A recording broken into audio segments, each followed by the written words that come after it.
Dans la paracha de Vayetze, lorsque, après tous les épisodes que nous connaissons, Yaakov qui se marie avec Léa et Rachel, et tous les problèmes qu'il rencontre ensuite avec Lavan par rapport à son salaire, à ce qu'il devait recevoir, surtout son labeur et son travail.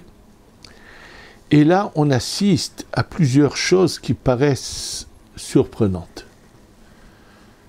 Nous savons que Yaakov est défini comme la droiture parfaite. Titen, Emet, le Yaakov. Le Emet, la vérité, c'est-à-dire ce qui est droit sans la moindre bavure, ça veut dire la droiture absolue. Il n'y a pas la moindre faille, c'est chez Yaakov. Or, on assiste à plusieurs choses qui paraissent surprenantes. Et la plus surprenante, c'est lorsque Yaakov veut s'en aller de chez Lavan, la Torah utilise des termes qui paraissent choquants et surprenants. La Torah dit les termes suivants. Vayignov Yaakov et lev Lavan ha'arami al beli higidlo ki boreachu. Vayignov qui veut dire il a volé, Yaakov a volé le cœur de Lavan. Et là est mis en relief de nouveau Lavan le rusé. Arami qui se rusait là. Comment il lui a volé son cœur, qu'il ne lui a pas dit qu'il se sauvait. Alors, la Torah utilise des termes choquants qui sont l'inverse de celui à qui on attribue la droiture absolue. Quand on dit que Yaakov, sa qualité, sa personnalité, son identité, c'est le Emet, c'est la droiture absolue, comment peut-on écrire sur lui de tels termes? Et à cause de cette phrase-là, un commentateur avait pensé dire quelque chose qui, je pense qu'il s'est trompé, que c'est complètement faux, puisqu'il n'a pas de preuve à ce qu'il a dit. Il a pensé dire qu'il avait mal agi à Yaakov de partir de cette manière-là. Et on va voir tout de suite que c'est inexact. Pourquoi? Mais comment la Torah peut-elle dire ces termes-là? La même question, on pourrait se poser en ce qui concerne lorsque il discute sur de quelle manière va être le gain, le salaire de Yaakov. Il lui dit, écoute, on va faire un tri dans les animaux et tous ceux qui ont certaines taches, certaines sur leur corps, me reviendront. Et là, nous savons que Yaakov va faire des astuces, entre guillemets. Il va prendre des bâtons qu'il va dessiner, qu'il va mettre dans le lieu où le bétail vient boire l'eau, et ce qui va provoquer que vont naître un bétail qui va avoir ces tâches nécessaires qui avaient été prévues pour être le gain de Yaakov. Et là, de nouveau, on a l'impression que Yaakov utilise la voie de la ruse, qui est le contraire de la droiture et de l'authenticité. La même chose, on pourrait se poser la question dans la paracha précédente. Lorsque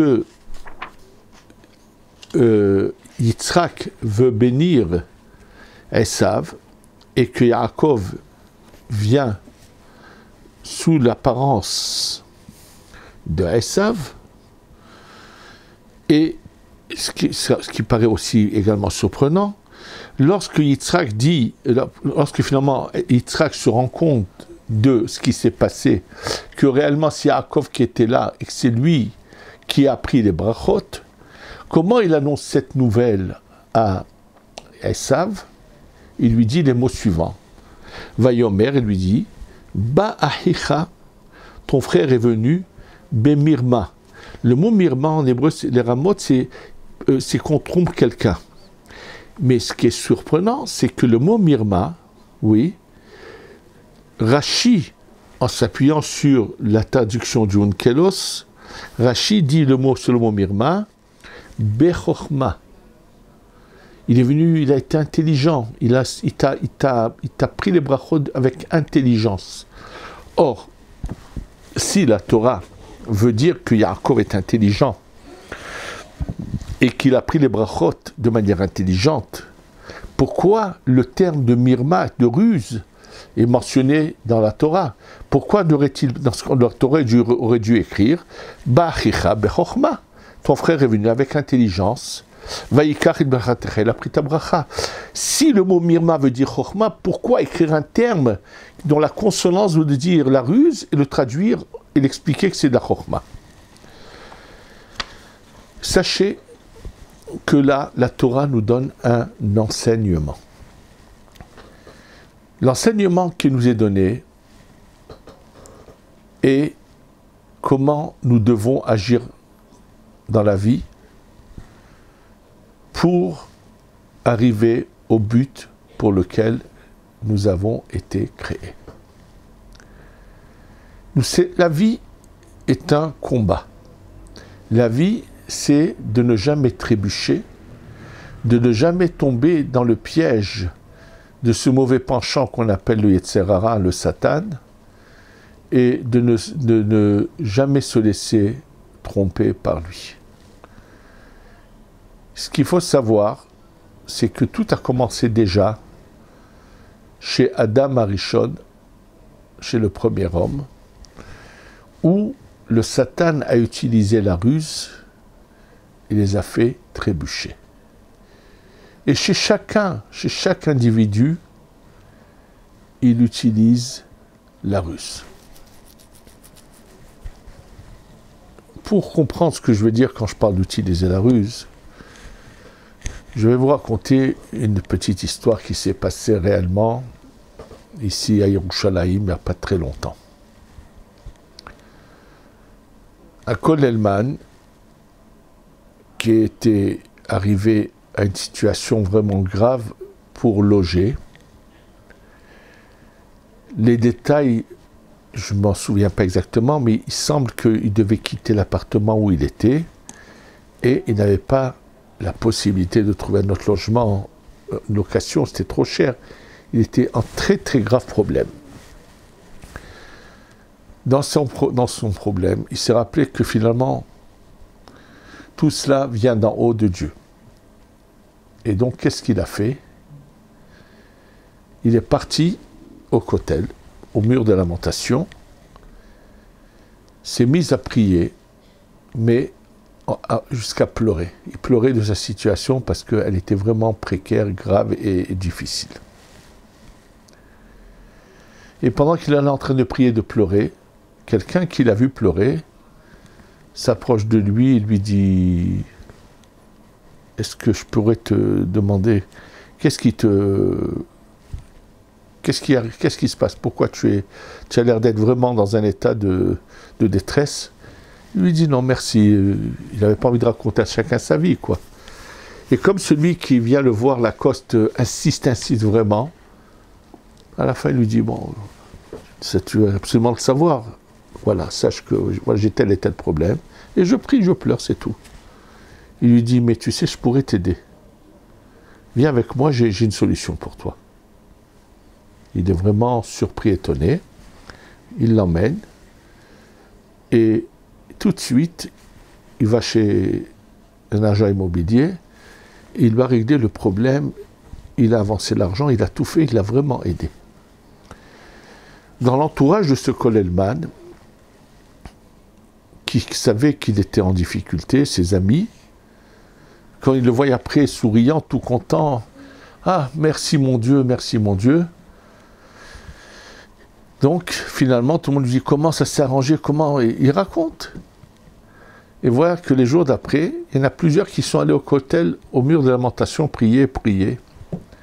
Mais personne n'a vu le moindre miracle. Alors, il y en a un qui est parti voir le Rosh Kollel, ou le Rosh Shiva, un rave important. Il lui a dit, Kvod Harav, tu pourrais nous expliquer pourquoi lui, lorsqu'il est parti prier, il a eu ce miracle. Et plusieurs parmi nous sommes allés prier, et on n'a pas vu de miracle. Pourquoi? Pourquoi la différence? Pourquoi Dieu, lui, l'a exaucé, nous, non?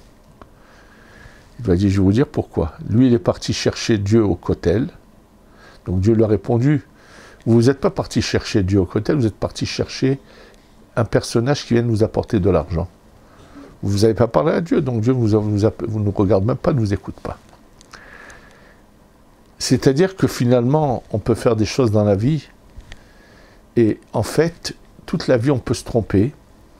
Le Satan utilise la rammaout, la ruse pour nous faire trébucher. Et c'est tout au long de la vie. Il peut nous faire croire beaucoup de choses pour arriver à nous faire trébucher. Et malheureusement, celui qui n'est pas intelligent et qui ne sait pas ouvrir les yeux, faire attention, peut tomber dans le piège du Satan à maintes reprises dans la vie. Et bien au contraire, le seul moyen de lui retirer ce qu'il nous a déjà pris, ce qu'il avait pris à Adam Arishon et ce qu'il nous prend à nous, c'est d'utiliser la ruse. On le voit d'ailleurs dans la Gemara qui nous dit que le roi David,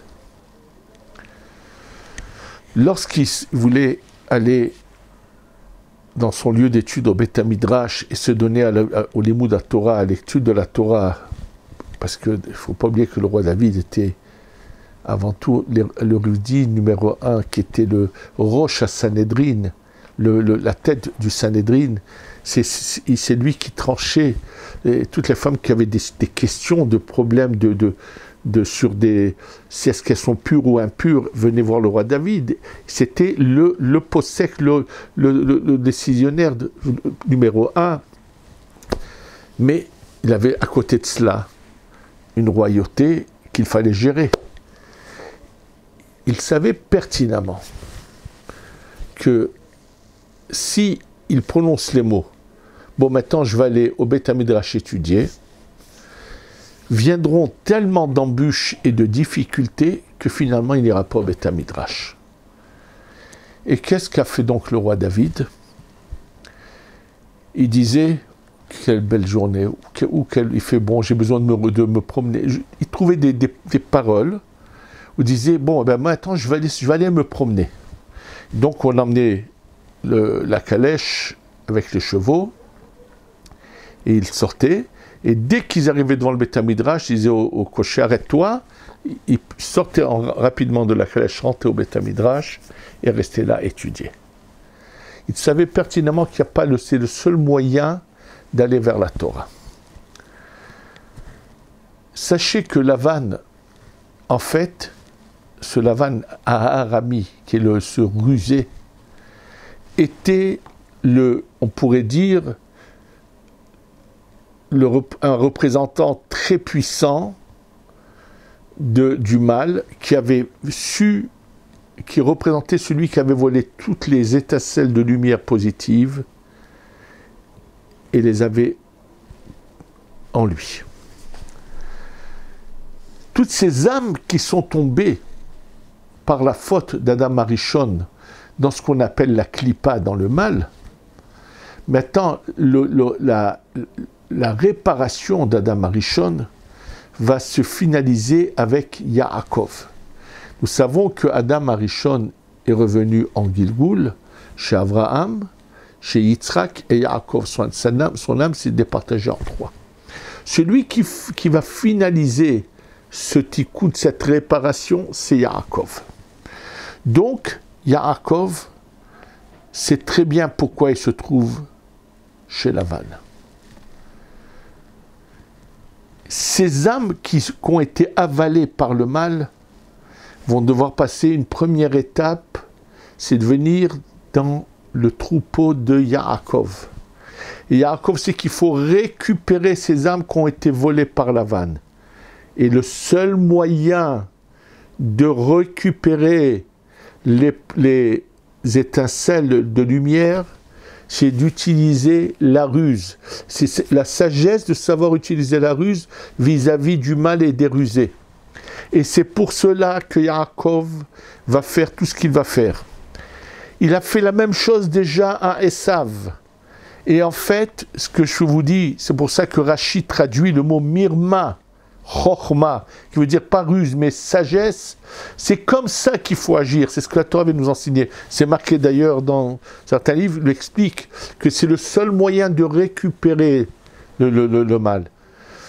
Et c'est la raison pour laquelle, dit le Ben Ishraï, ne parle jamais de tes plans du futur, surtout quand ce sont des bonnes choses, parce que les exprimer, les dire, ça risque de tout stopper, de tout arrêter. N'oublions pas que Yaakov représente l'histoire du peuple juif. Or, son départ de chez Lavan pour revenir en Eretz Israël est l'histoire de la fin du Galout, la fin de l'exil, où le peuple d'Israël retourne. Et là, on nous enseigne, ne fais pas trop de plans si tu veux quitter ton exil à Galout pour venir en Eretz Israël. Si tu fais trop de plans, tu n'aboutiras pas. Si tu le fais avec ruse, ça veut dire sans trop parler, sans faire trop de plans, tu arriveras. Et je vais vous raconter ce que j'ai entendu de la bouche d'un grand ami à moi qui vit à Ra'anana, qui s'appelle le Rav Raphaël Ederi, un grand tzaddik qui vit là-bas. Il y a à peu près une quarantaine d'années, quand nous étions au Kollel, m'a raconté quelque chose. Il y a entre Bnei Brak et Yerushalayim, il y avait une époque où les gens pratiquement n'allaient que par ces taxis de 7 places. Aujourd'hui, il y en a même plus de 10 places. C'était le moyen qui était le plus fréquenté, c'était ces taxis spéciaux qui faisaient aller-retour, Bnei Brak, Yerushalayim, Yerushalayim, Bnei Brak.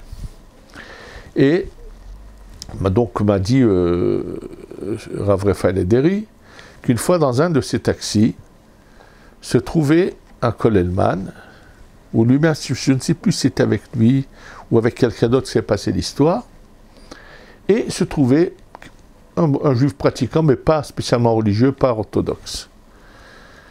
Et ce juif qui était à peine pratiquant, qui n'était pas du tout un kollelman, qui était loin de cela, se tourne vers celui qui est assis à côté de lui, il dit, dis-moi,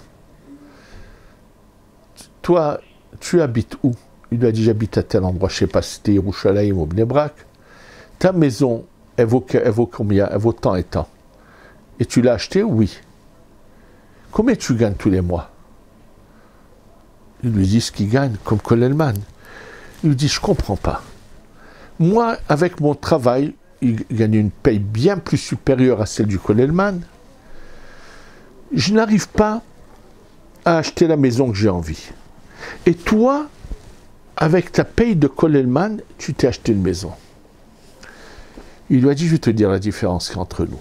Toi, tu fais des économies à la banque, et à chaque fois tu fais un bilan, combien tu as d'économies, combien il te faut pour acheter la maison, tu n'as pas encore assez d'argent, tu continues pendant des années, et tu n'arrives pas au bout. Il lui dit, moi, je n'ai pas fait comme ça. Moi, le jour où je devais acheter ma maison, j'avais qu'une petite somme à déposer, et le reste, j'ai commandé des carnets de chèques, et je suis allé emprunter à droite et à gauche, mais je savais que Dieu allait m'aider. Et c'est comme ça que j'ai réussi. Et le chauffeur, qui entendait ça, il a rigolé, il a dit, ce qu'il dit est vrai. C'est pas le fait de faire des plans ne réussit pas forcément. Il faut des fois agir dans la vie. C'est-à-dire qu'il faut faire en sorte de tromper le Satan. Et des fois, la meilleure réussite pour venir, ça serait de prendre ses affaires, de venir même en tourisme, puis après se dire, allez, on est là, on reste là. Je vais vous raconter une histoire que je connais de témoignages de leur famille. Aujourd'hui, une des plus grandes yeshivot de Mekoubalim, un des plus grands lieux de Kabbalah dans le monde, se trouve pas très loin d'ici. Ça s'appelle la yeshivat Nahar Shalom. C'est le nom de cette yeshiva. Cette yeshiva a été fondée par le Rav Mordechai Sharabi, Zecher Tzadik Vekadosh Libracha. La personne la plus proche du Rav Mordechai Sharabi, qui est aujourd'hui centenaire et qui est encore en vie, s'appelle Rav Shalom Shmueli. Et c'est à lui que Rav Mordechai Sharabi a tout confié.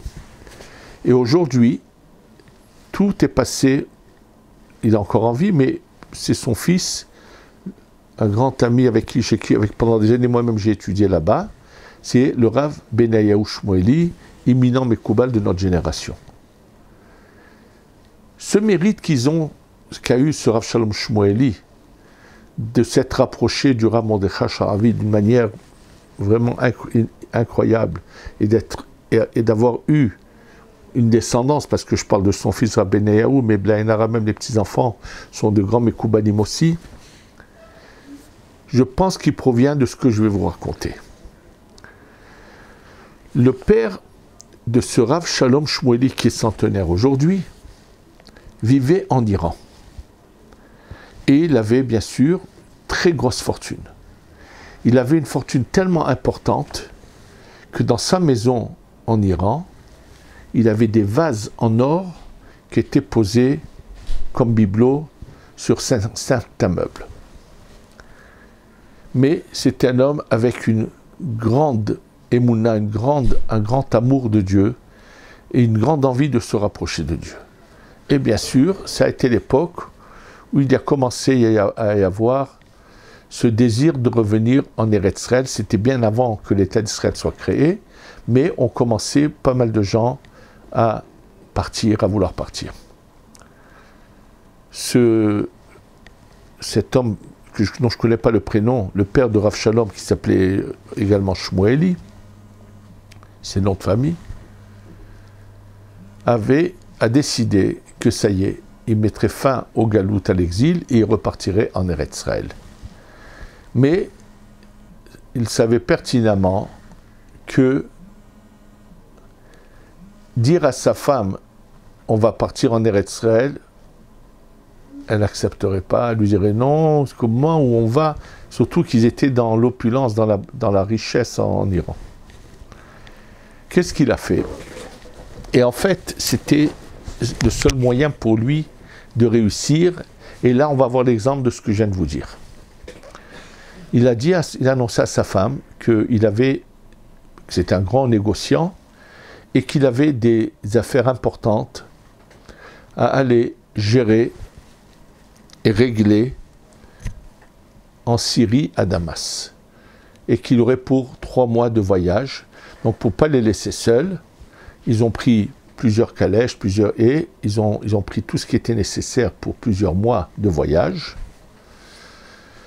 Et pour qu'elle soit vraiment tranquille, les vases en or posés sur les meubles, il les a laissés à la maison, les meubles avec ces vases en or. Il a pris bien sûr tout son acquis en espèces. J'imagine qu'il avait peut-être des pièces d'or, je ne sais pas tout ce qu'il avait, mais il a laissé quand même des objets de valeur dans sa maison qu'il a fermés.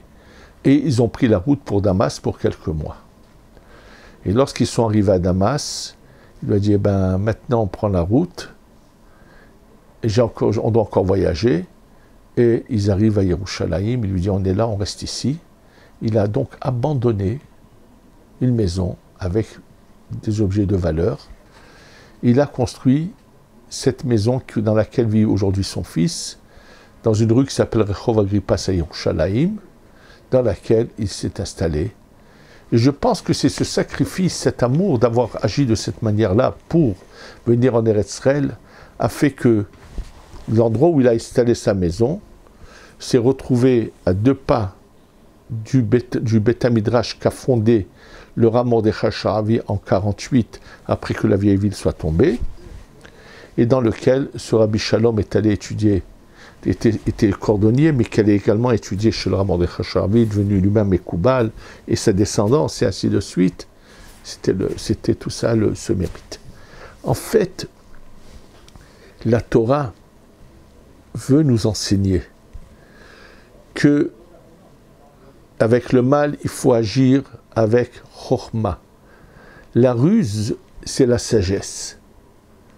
Et c'est pour ça que Yaakov, qui est le représentant authentique de la vérité, qui nous montre comment lui agit pour récupérer la Kedusha qui se trouve dans le mal et la refaire venir. Il y a ici, donc on ne peut pas penser un instant, on n'a rien à reprocher à Yaakov.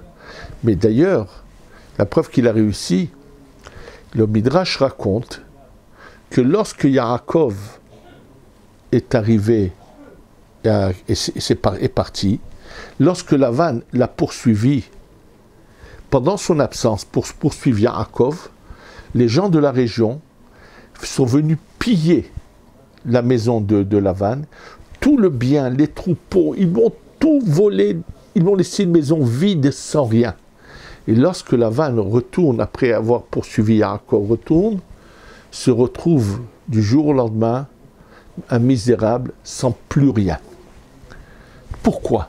La richesse qu'il avait eue, c'était parce que sa force du mal puisée dans la Kedusha lui donnait de la richesse.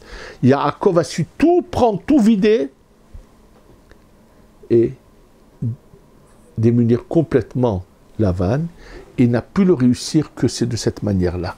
Et c'est pour ça que la Torah écrit ces termes-là, Vayignov Yaakov et Lev Lavan. En fait, comme le dit le Rabbi Yaakov Abuchatzera, tout le mal que Lavan a voulu faire pendant les années que Yaakov était avec lui, ça a été fait en un instant par Yaakov, et en fait, il a pris tout ce qu'il fallait prendre, et donc finalement, Lavan va devenir le plus grand misérable de la terre, et ça va être fini pour lui. Et c'est un enseignement important de savoir comment on doit agir dans la vie, qu'Hachem nous aide à savoir utiliser notre sagesse pour reprendre tout ce que le mal nous a pris, et qu'on soit au service d'Hachem. Amen et Amen.